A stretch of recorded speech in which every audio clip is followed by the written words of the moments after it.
మగవులు మెచ్చే ఆషాఢం sale Chennai shopping mall ఆడి KG sale.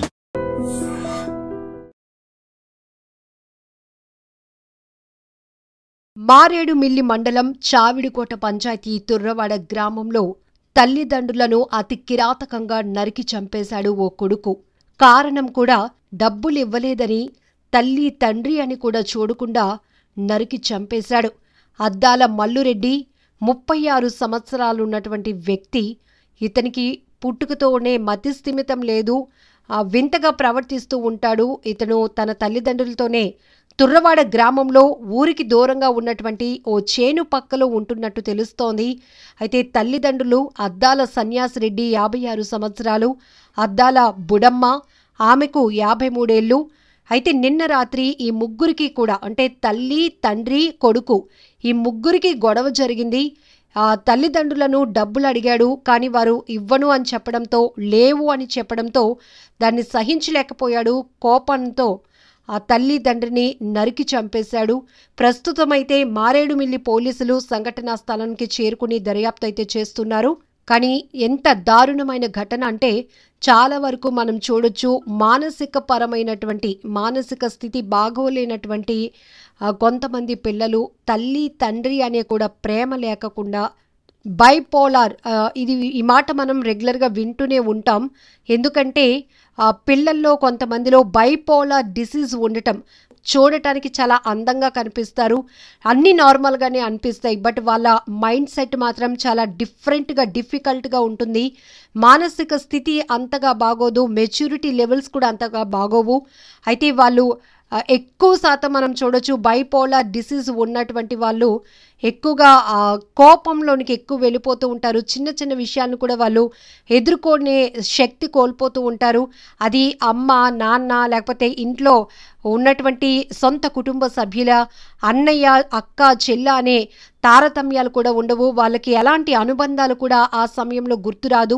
ఇలాంటి disease ఉన్నవాళ్ళు కావచ్చు. మతిస్థిమితం, ఈ అబ్బాయికి పుట్టుకతోనే మతిస్థిమితం లేదు, ఫస్ట్ నుంచి కూడా అబ్బాయి ప్రవర్తన చాలా డిఫరెంట్గా ఉంది అనేది కూడా గ్రామస్తులు చెప్తున్నారు. అందుకే ఈ అబ్బాయితో కొంత ఇబ్బందికర వాతావరణం ఉండటం వల్లే ఊరికి దూరంగా ఉంటున్నట్టు తెలుస్తోంది. చేను అంటే మనకు తెలుసు, సాధారణంగా ఊరికి చాలా దూరంగా కల్లాలు అని, పంట పొలాలకు దగ్గరలో కల్లాలు అని ఉంటాయి. అటు ఈ చేను పక్కనే వీళ్ళు స్టే చేస్తున్నారు, ఉంటున్నారు.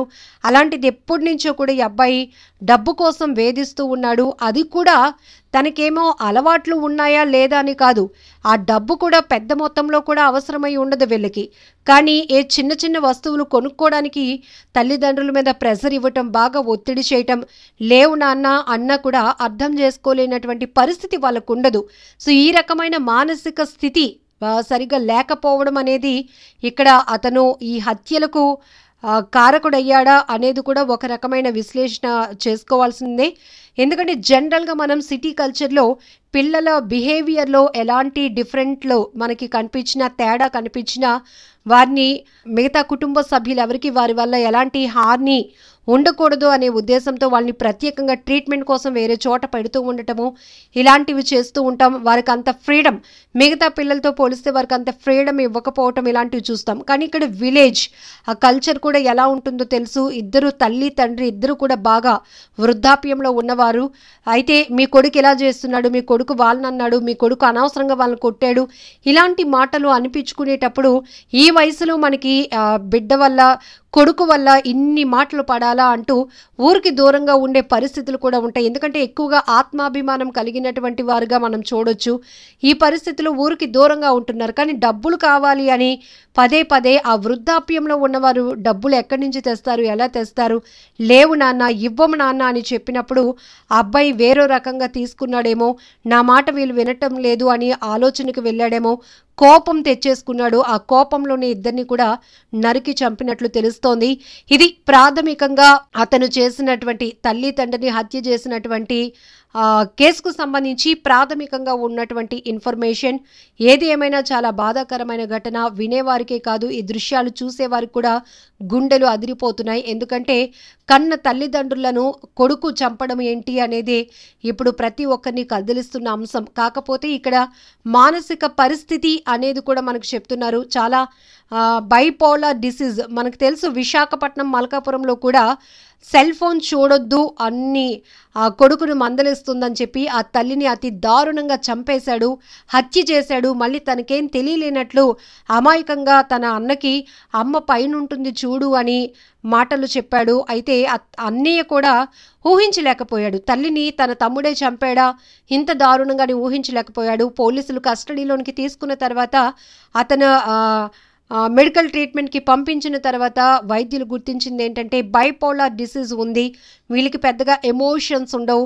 తల్ల, తండ్ర, లేకపోతే ఇంట్లో ఉన్న కుటుంబ సభ్యుల, పక్క వాళ్ళ ఇలా ఏమీ ఉండవు. ఈవెన్ కొంతమంది అయితే ఇలాంటి కోపంలో మానసిక పరిస్థితి బాగాలేనప్పుడు వారి కోపాన్ని పెట్స్ పై కూడా చూపిస్తూ ఉంటారు. వాటికి హాని కలిగించి వాళ్ళు ఆనందం పొందాలి అనుకుంటారు, వాళ్ళ కోపాన్ని అలా డైవర్ట్ చేయాలనుకుంటారు. రకరకాల నేర ఘటనల్లో మనం ఇలాంటి పరిస్థితులు చూసాం. కాబట్టి ఇక్కడ కూడా ఈ కొడుకు కానీ వారు కూడా ఊహించలేదు. పాపం ఇంత వయసు వచ్చినా కూడా అబ్బాయిని కంటికి రెప్పలా కాపాడుకుంటూనే వస్తున్నారు. తన కొడుకులో లోపం ఉందని తెలిసినప్పటికీ కూడా తల్లి తండ్రిగా వాళ్ళు విడిచిపెట్టలేదు, బాధ్యతగానే చూసుకున్నారు. కానీ కేవలం డబ్బులు ఇవ్వలేదనే కారణంతో అత్యంత దారుణంగా నరికి చంపేశాడు ఆ అబ్బాయి. ఏదేమైనా చాలా బాధాకరమైన విషయం కదా. నిజంగా ప్రస్తుతం ఉన్నటువంటి సమాజం దేనికి ప్రయారిటీ ఇస్తుంది? ఆర్థిక సంబంధాల చుట్టూ మాత్రమే తిరుగుతోంది. మళ్ళీ ఎన్నికలంగానే చాలా విరక్తి కలుగుతున్నాం. మంచి అనిపిస్తుంది కదా, లేడీస్ కూడా ఛాలెంజింగ్ జాబ్స్ చేసినప్పుడు చాలా బాగుంటది. ఫుడ్ డెలివరీ ఇవ్వటానికి వెళ్ళినటువంటి డెలివరీ బాయ్ అనిల్ పై కళ్ళ ముందు